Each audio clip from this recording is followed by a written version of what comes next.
Adana Okoye was a name that carried weight across Nigeria. In Lagos, people whispered it with admiration, envy, or fear, depending on which side of her empire they stood. She had clawed her way from being the daughter of a struggling trader in Onitsha to becoming one of the most powerful businesswomen in Africa. Oil rigs bore her name, skyscrapers downtown displayed her company's logo, and politicians, men who once dismissed her as just a woman, now sought her blessing before making moves. On that humid Friday evening, her convoy sped through Victoria Island. Her bulletproof black SUV reflected neon lights from upscale bars and luxury boutiques. Inside, she sat with the poise of a queen, her Ankara gown stitched in gold thread, diamonds glittering on her wrists, her makeup flawless. The soft hum of the air conditioner surrounded her as she scrolled through her phone. Every headline screamed her power. Adana Okoye secures $1.2 billion deal. Iron Lady expands into telecommunications. The untouchable queen of Lagos boardrooms. But Adana was restless. She stared out the tinted window, watching ordinary Lagosians cross busy streets, their lives fragile compared to haze. She thought of her upcoming board meeting, the political donation she had to approve, the enemies plotting her downfall. To the world, she looked like a woman who controlled everything. But authority is a throne built on sand, and she felt the ground shifting beneath her. Her driver, Colonel, a loyal man in his 50s, glanced at her through the rearview mirror. "Madam, you day all right?" he asked gently. Adana forced a smile. "I'm fine, Colonel. Just thinking." But in truth, she wasn't fine. Power had made her many things, respected, feared, admired, but never secure. She carried her empire like armor, yet deep down, she knew one wrong move could pierce it. Still, she reassured herself, "I built this. No man, no rival, no secret can take it from me." That night, she believed her authority was supreme. By dawn, cracks would begin to show. Obinna Okoye was not like the other powerful men of Lagos. He wasn't loud, boastful, or hungry for the spotlight. He was calm, composed, always standing slightly behind Adana like a shadow that never left her side. Where she roared, he whispered. Where she dominated, he observed. They met 20 years ago, when Adana was still building her first company. Back then, Obinna was a banker with a sharp mind for numbers. He had supported her vision, marrying her when she had only dreams, not empires. To Adana, he was a perfect partner, loyal, steady, willing to let her shine while he stayed quiet. At galas, people called him the First Gentleman, a playful title that implied he was just the accessory to Nigeria's most powerful woman. They said it with laughter, but beneath it was mockery. Obinna never corrected them. He only smiled politely, his eyes betraying nothing. On this night, the Okoyes attended a charity gala at Eco Hotel. The chandeliers sparkled, the room filled with tycoons, governors, and celebrities. Adana floated through the crowd in a gold gown, her laughter echoing as cameras flashed. Obinna walked beside her, his gray kaftan pressed to perfection, his hands clasped behind him. As dinner was served, a rival businessman leaned across the table with a smirk. "Chief Obinna," he said loudly, "you've been married to our Iron Lady for over 20 years. Tell us, how does it feel to be the silent partner in Africa's largest empire?" The table erupted in laughter. Adana chuckled politely, brushing it off. But Obinna's eyes darkened for a split second. He raised his glass slowly, smiling. "It feels," he replied smoothly, "like silence often speaks louder than noise." The laughter faltered. Adana placed a hand on his arm, half proud, half wary. She didn't realize it then, but that quiet response carried a weight she would only understand much later. That night, as he basked in applause for her latest achievement, Obinna slipped away to the balcony. He stood under the Lagos night sky, watching the city lights twinkle. To anyone else, he looked like a man admiring the view. But in truth, he was planning something Adana could never have imagined. Power invites envy, and envy breeds disrespect. Adana had built walls around her authority, but cracks were appearing. The morning after the gala, newspapers praised a donation of 500 million Nigerian nairas to the charity, but blogs whispered about Obinna's comment. Silence speaks louder than noise. Social media ran wild with speculation. Was Obinna hinting at something? Was the Iron Lady's husband secretly resentful? At her office, high above Lagos in the glass tower, Adana tried to ignore the chatter. She summoned her executives, signed deals, scolded underperformers. Yet, the seed of doubt gnawed at her. Could her husband, the man she trusted blindly, harbor thoughts she didn't know about? Later that day, at a political fundraiser, another tycoon joked aloud, Adana rules the empire, but Obinna rules Adana, eh? The crowd chuckled. Adana forced a laugh, but inside, fury burned. How dare they mock me because of him? That evening, in the car, she asked Obinna casually, "People think you're too quiet. Don't you want to speak more? Show them you're strong." Obinna smiled faintly. Strength doesn't need to be announced. His calmness irritated her. She snapped, "Sometimes silence looks like weakness." He turned to her, his eyes steady, and said, "Or sometimes it hides the truth." Her chest tightened. What truth? But she dismissed it quickly. She couldn't afford paranoia. Authority demanded composure, not suspicion.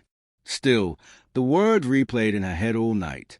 Kunnel had been Adana's driver for over 15 years. He had seen her rise, watched her crush rivals, and chauffeured her through tears and triumphs. To him, Adana was like a daughter, though she would never accept such sentiment openly. One afternoon, as he waited outside a hotel to pick Obinna, Kunnel noticed something odd. Obinna stepped out not with business partners, but with a young woman carrying files. They spoke in hushed tones, their conversation urgent. Obinna pressed something into her hand, documents, before slipping into the car. "Where to, sir?" Kunnel asked. "Home," Obinna replied curtly, his eyes cold. Later, Kunnel told Adana cautiously, "Madam, forgive me for saying this, but Ogade meets some people we know look like business partners." Adana frowned. "What are you suggesting, Kunnel?" "I know no, madam, but he no look ordinary." Adana dismissed him with a wave. "Kunnel, don't start gossip. Obinna is not that kind of man." But after he left, her hands trembled. Not that kind of man. She repeated it to herself like a prayer. Yet, deep down, she felt a chill. What if she was wrong? The breaking point came during a live TV interview. Adana sat on stage, answering questions about her empire. She spoke eloquently, every word dripping with confidence. But then the journalist leaned forward and asked, "Mrs. Okoye, you are the face of Nigeria's business elite. But your husband, why has he never spoken publicly about your empire? Is it true he disagrees with your methods?" The audience gasped. Adana froze. Cameras zoomed in on her expression. She forced a smile.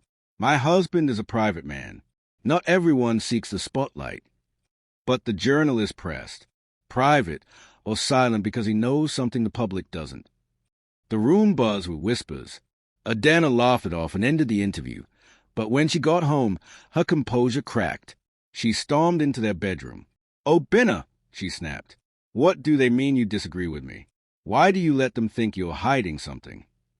Obinna, calm as ever, folded his shirt and replied softly, "Because maybe I am." Her heart pounded.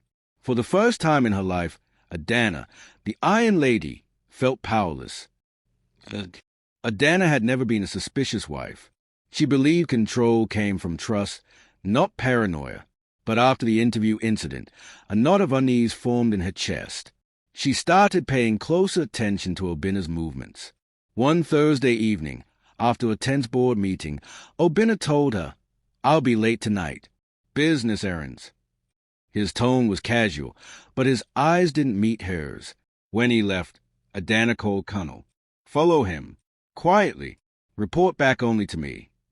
Kunnel trailed Obinna's sleek Mercedes through the Lagos streets. Instead of heading to the office or golf club, Obinna drove to a modest building in Surulere. He entered with a leather briefcase, staying inside for nearly 2 hours. When he emerged, his face was grim, his hands clutching papers. Later, Kunnel whispered to Adana, "Madam, Ogade go meet lawyers. He no look like normal business." Her chest tightened. "Lawyers? For what?" She pressed her lips together, refusing to let her fear show. But in her heart, she felt the first tremors of betrayal. Adana was not the kind of woman to sit idle. If Obinna had secrets, she would uncover them. The next day, she called in her most trusted accountant, Femi. Discreetly, she instructed, check all Obinna's accounts. I want everything. Within days, Femi returned with documents. He hesitated before handing them over. Madam, are you sure you want to see this? Her fingers trembled as she opened the file. There it was, hidden bank accounts, investments in shell companies, assets registered under names she had never heard of. Obinna was quietly building something outside her empire. Adana stormed into their bedroom that night, waving the documents. Obinna, what is this? After all I built, you steal from me. Obinna looked up calmly from his book. I didn't steal. I invested. Not every empire needs one crown. Adana. His words hit her like a slap. She had always thought of him as a shadow, her loyal pillar. Now, he was a rival, and worse, he had been planning it for years. For days, Adana assumed there must be another woman. That would explain the secrecy, the lies. She imagined a mistress hidden away in Lekki, draped in silk with diamonds bought from her money. But the truth was worse. Through Kunnal's surveillance, she discovered Obinna had been meeting a young activist named Ngozi.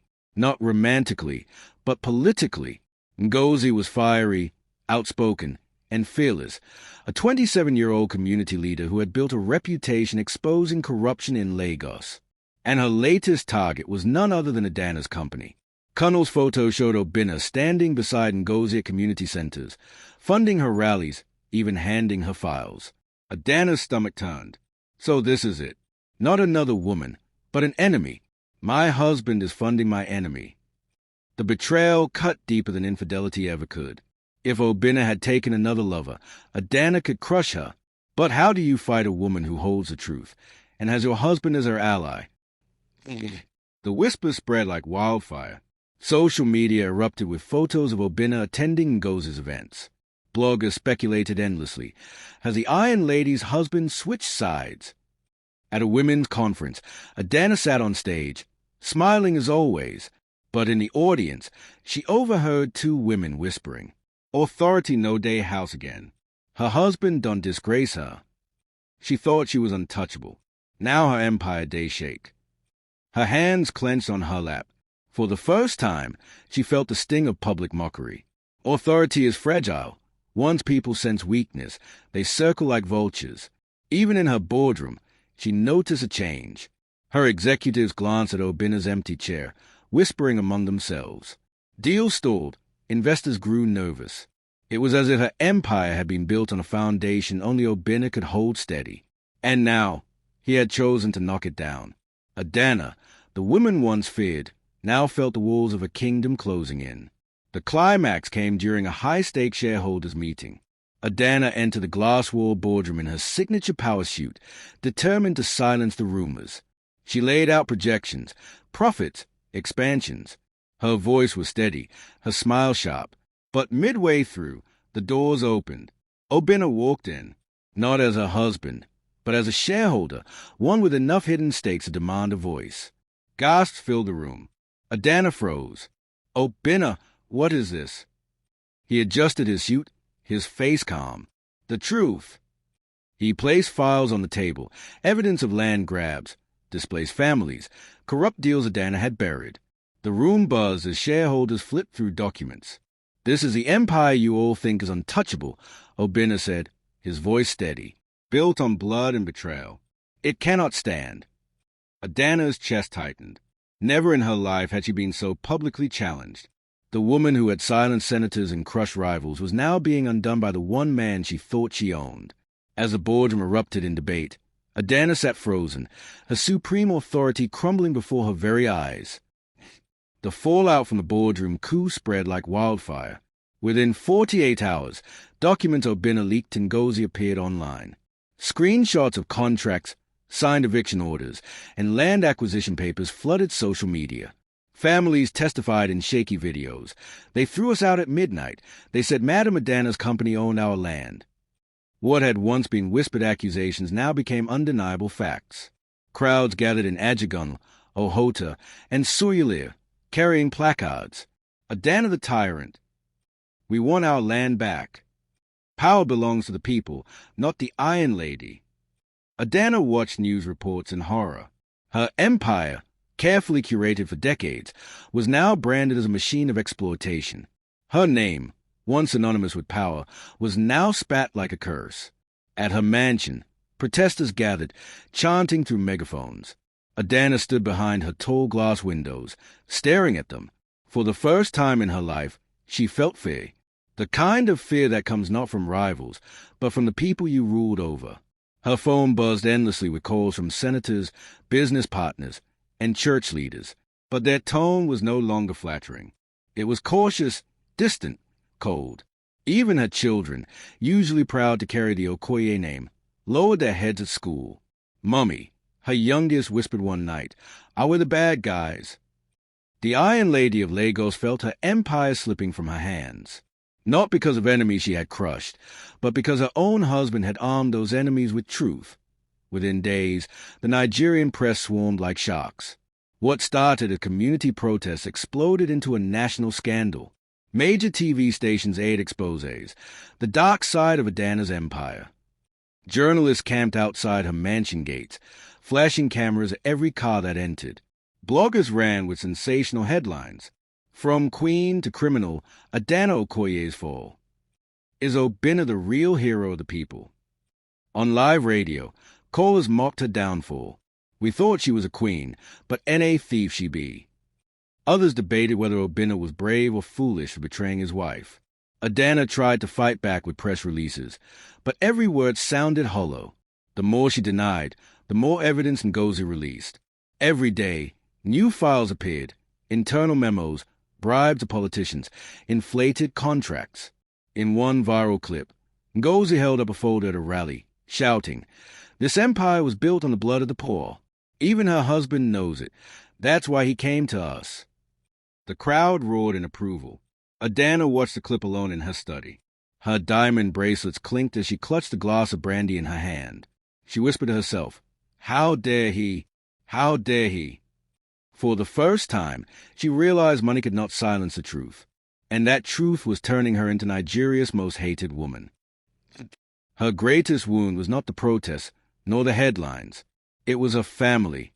Her eldest son, Kelechi, stormed into her office one morning, slamming a newspaper on her desk. "Mum, is this true? Did you really force families off their land? Is this who we are?" Adana's voice trembled. "Kelechi, you don't understand. It was business." "Business?" he snapped. "You destroyed lives. And now Dad is standing up for them while you hide behind your money." Her daughters avoided her, embarrassed by their friends' whispers at school. Even her youngest, normally cheerful, withdrew into silence. But the deepest cut came when Obinna began taking the children to Ngozi's rallies. Photographs of him with their children in community gatherings went viral, the family of the traitor queen standing with the people. Adana confronted him late one night. "How dare you use my children against me?" Obinna's voice was calm, but firm. "They deserve to know the truth. I won't let them inherit your corruption." She slapped him across the face, her diamond ring leaving a mark. For a moment, her authority cracked into raw desperation. But Obinna didn't flinch. He simply walked away, leaving her shaking with rage and grief. The Iron Lady had lost not only her empire, but her own household. In Nigeria, power is nothing without politics, and Adana had always been a queen-maker. Governors owed her, senators bowed to her, even ministers sought her approval. But politics is a game of survival, not loyalty. When the scandal deepened, politicians who once clinked champagne glasses in her mansion suddenly avoided her calls. The governor of Lagos, once her ally, released a statement condemning land injustice. The ruling party distanced itself, insisting it had no ties with her company. At a private dinner with senators, she tried to plead her case. But one senator leaned across the table and whispered, "Adana, your power is finished. Nobody wants to be seen with you. You are poison now." The word stung worse than any insult. For decades, she had been the woman they feared. Now she was the woman they mocked. Her empire, once untouchable, was bleeding out. She saw the vultures circling, politicians, rivals, journalists. Everyone who had once kissed her hand now spat on her name. The final blow came at a high-profile gala in Lagos, the kind of event where Adana used to shine brightest. She wore a crimson gown, her head held high, determined to show she was still the Iron Lady. But as she entered the grand hall, conversations fell silent. Eyes turned to her with disdain, not admiration. Women whispered behind jeweled fans. Men smirked as they sipped champagne. "See her," one woman sneered loudly. "Authority done finish." Another chuckled. Her husband ain't the real king. She just a borrow crown. Adana forced herself to walk gracefully to her table, but her hands trembled. Normally, people swarmed her for photos. Tonight, nobody approached. Instead, she sat alone, the once feared queen now an object of ridicule. The humiliation was complete when a young reporter, bold and reckless, thrust a microphone at her and asked, "Madam, how does it feel to be betrayed by your husband and your people?" For the first time in her public life, Adana had no answer. Her throat tightened, her eyes burned, but she held back tears. The cameras caught it all. The Iron Lady, once untouchable, sitting alone, her crown slipping before the world. The night after the gala humiliation, Adana returned to her mansion in Ikoyi. The chandeliers glistened, the marble floors shone, the paintings on the walls spoke of wealth. But for the first time, it all felt like an empty museum of her pride. She entered her private study, the room where she had signed billion-naira contracts, silenced rivals, and commanded ministers. Tonight, she didn't touch the files.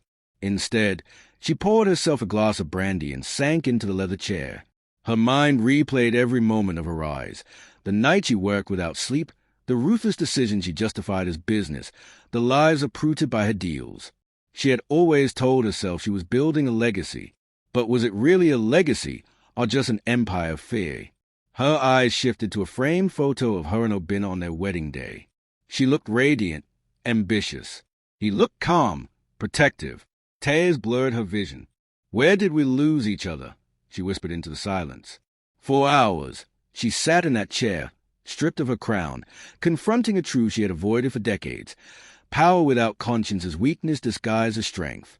And for the first time in her life, Adana, the Iron Lady, wept until dawn. The following morning, Lagos awoke to a surprise. Adana called a press conference, but instead of her usual defiant statements, she appeared without makeup, dressed simply in white, no diamonds, no guards flanking her sides. The cameras zoomed in. Reporters leaned forward, expecting denial, excuses, or arrogance. Instead, she said, "For years, I believed power meant being feared. I was wrong. I displaced families, silenced communities, and ignored truth. Today, I stand before you not as the Iron Lady, but as a woman who made mistakes." The hall went silent. Reporters blinked, stunned. Adana continued, "I cannot undo the past, but I can choose what I do next. And what I choose is change. I will return lands that were stolen. I will rebuild schools. I will open my company's books for the world to see. This empire will no longer crush. It will rebuild." Some gasped, some clapped, others whispered in disbelief. But the moment was historic. The woman who had once seemed untouchable had humbled herself before the nation. By the end of the broadcast, Adana Speaks trended worldwide. For the first time in months, her name carried not just shame, but hope. But Adana knew words were not enough. She needed action. She reached out to the one person she had once seen as her greatest enemy, Ngozi. Their first meeting was tense. Adana arrived at Ngozi's modest office in Yaba without bodyguards, her hands trembling slightly. Ngozi crossed her arms, her eyes blazing. "Why are you here, Madam Iron Lady?" "To buy me off." Adana shook her head. "No, I came to listen, to work with you, if you'll let me." Ngozi studied her. "You destroyed lives for profit. Now you want forgiveness." Adana lowered her gaze. "Not forgiveness. Partnership. You have what I don't, the people's trust. I have what you need, resources. Together, we can fix what I broke." For a long moment, Ngozi said nothing. Then she sighed. "If you betray me, I'll destroy you publicly." Adana almost smiled. That's fair. And so began the most unlikely alliance in Lagos, the Iron Lady and the Firebrand, opposites by nature, but united by necessity.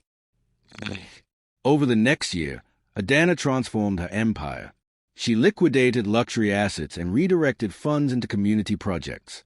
Schools were rebuilt in villages her company had displaced. Clinics opened in slums where her workers once toiled without protection.